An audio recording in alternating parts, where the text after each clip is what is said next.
Selamat sejahtera kepada Dr. Fanny dan rakan-rakan semua.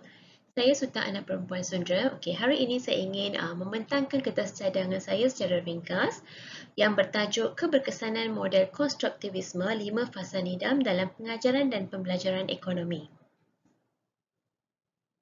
Okey, yang pertama saya akan masuk bahagian pengenalan. Okey, mata pelajaran ekonomi ini ditawarkan kepada pelajar tingkatan 4 dan 5 untuk menyediakan modal insan yang boleh menghadapi cabaran seiras dengan negara maju dan juga perkembangan teknologi dalam bidang perindustrian, yang ini menurut bahagian pembangunan kurikulum KPM 2015. Dan juga kemahiran abad ke-21 ni, kaedah dan pengajaran pembelajaran ni lebih menekankan kepada pembelajaran aktif, iaitu pembelajaran oleh pelajar itu sendiri. Tetapi kebanyakan guru masih menggunakan pendekatan tradisional dalam pengajaran dan pembelajaran ekonomi yang kurang melibatkan pelajar.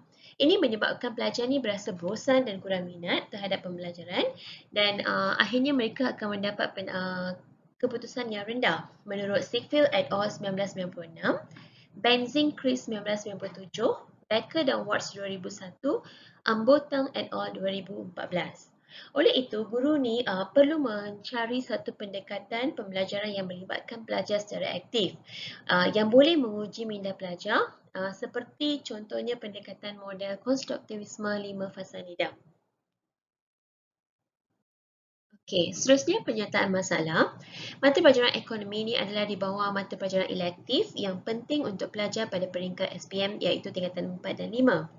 Walaupun sukatan mata pelajaran ini melalui beberapa proses penggubalan semula bagi memastikan isi kandungan seiring dengan dunia pendidikan, tetapi pencapaiannya masih kurang memuaskan menurut Lembaga Peperiksaan KPM 2019 dan 2020.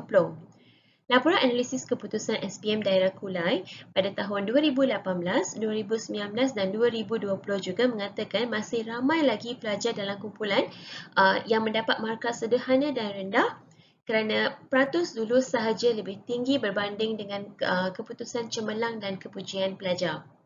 Ini kerana guru masih menggunakan pendekatan tradisional dalam pengajaran dan pembelajaran yang menyebabkan pelajar ni kurang minat terhadap subjek ini dan akhirnya memberi kesan ke atas pencapaian pelajar. Menurut Becker dan Watts 2001, Shari Mazuki, Kwek dan Chang 1994. Menurut kajian Xiao Yapang 2011, dalam pembelajaran aktif mata pelajaran ekonomi mencadangkan supaya pendekatan lain digunakan untuk mata pelajaran ekonomi tingkatan 4. Berdasarkan beberapa kajian lepas, seperti kajian Wong Siu Fang 2020 dalam penulisan hujah bahasa Melayu menggunakan model konstruktivisme 5 fasa nidam, mencadangkan bahawa kajian lanjut harus dijalankan oleh penyelidik untuk mata pelajaran lain. Oleh itu, kajian ini yang menggunakan model konstruktivisme 5 fasa nidam digunakan untuk mengenal pasti keberkesanan pembelajaran ekonomi dari segi pencapaian dan minat pelajar.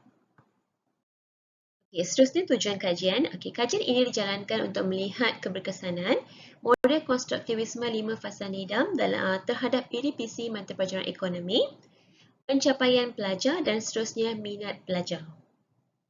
Okay, seterusnya objektif dan persoalan kajian. Objektif kajian saya yang pertama, saya akan mengkaji keberkesanan model ini dalam PDPC ekonomi melalui perbandingan skor, ujian pra dan ujian pasca. Yang kedua pula, saya nak mengenal pasti sama ada minat pelajar terhadap ekonomi ini akan meningkat ataupun tidak selepas menggunakan model konstruktivisme 5 fasa nidam ini. Bagi persoalan kajian pula, dia berdasarkan kepada objektif kajian. Persoalan kajian yang pertama adalah adakah model konstruktivisme 5 fasa nidam ni meningkatkan pencapaian ekonomi melalui ujian pra dan juga pasca. Yang kedua pula, adakah terdapat peningkatan dalam minat pelajar terhadap mata pelajaran ekonomi selepas PDPC dengan menggunakan model ini. Okey, bagi latar belakang, dia lebih kurang sama dengan pengenalan ya. Rakan-rakan boleh rujuk bahagian latar belakang ni. Okay, bagi signifikan kajian ataupun kepentingan kajian, pelajar dapat lebih aktif dan juga minat terhadap pembelajaran ekonomi dan juga akhirnya akan memberi kesan kepada pencapaian pelajar. Yang kedua, bagi guru pula, dia akan tahu tentang teknik-teknik pengajaran yang lebih sesuai. Yang ketiga, untuk sekolah pula, dapat meningkatkan pencapaian pelajar dalam mata pelajaran ekonomi. Bagi persampalan dan populasi kajian, populasi pelajar tingkatan 4 yang mengambil mata pelajaran ekonomi di daerah Kulai. Bagi sampel, teknik persampalan rawa mudah digunakan untuk memilih 2 buah sekolah melalui cara undian. Daripada 2 buah sekolah yang dipilih, hanya pelajar tingkatan 4 yang mengambil mata pelajaran ekonomi dipilih menjadi sampel dan pemilihan ini adalah menggunakan teknik persampalan rawa berstrata. Bagi sintesis kajian atau kajian lepas, rakan-rakan boleh rujuk di sini. Ini sambungan sintesis kajian dengan kajian lepas. Okey, ini adalah kerangka konsepsi saya. Pembuluh ubah tidak bersandar saya adalah analisis keberkesanan model konstruktivisme Lino Fasanidam dalam mata pelajaran ekonomi. Dan pembuluh ubah bersandar saya ada 2 iaitu tahap pencapaian pelajar dan juga minat pelajar. Okey, bagi reka bentuk kajian dan pengumpulan data, reka bentuk kajian ini menggunakan reka bentuk kuasi eksperimen. Pendekatan kaedah yang digunakan dalam kajian ini adalah berbentuk kuantitatif di mana ujian dan soal selidik akan digunakan. Okey, kumpulan eksperimen akan mengikuti ujian pra, ujian pasca dan juga soal selidik. Manakala kumpulan kawalan pula dia akan mengikuti ujian pra dan pasca. Okay, untuk analisis data, saya ada 2 instrumen kajian iaitu ujian dengan soal selidik. Untuk ujian kesahan, saya akan gunakan 2 orang guru pakar ekonomi.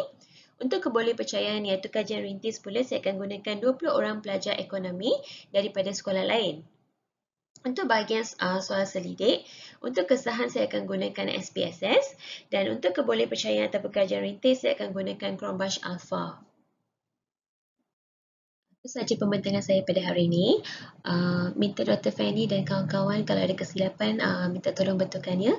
Terima kasih.